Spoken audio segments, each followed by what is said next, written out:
Asian cup কোয়ালিফায়ার্সে Bharat বধের দিনে লা ইলাহা ইল্লাল্লাহু মুহাম্মাদুর রাসূলুল্লাহ গোল করে থেমে যেতে চান না।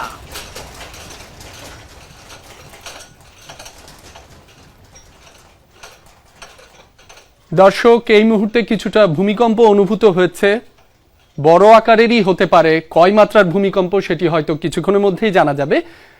আশা করি সবাই সাবধানে থাকবেন, যে যেখানে আছেন নিরাপদে থাকবেন। সৃষ্টিকর্তার কাছে প্রার্থনা করছি সবাই নিরাপদে থাকুক।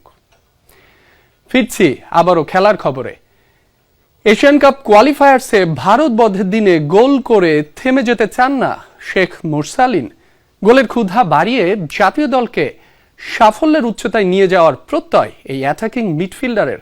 ভারতের বিপক্ষে করা তার সেই গোলের কৃতিত্ব পুরোটাই দিলেন সতীর্থ রাকিবকে। এমন ধারাবাহিকতা অব্যাহত রাখতে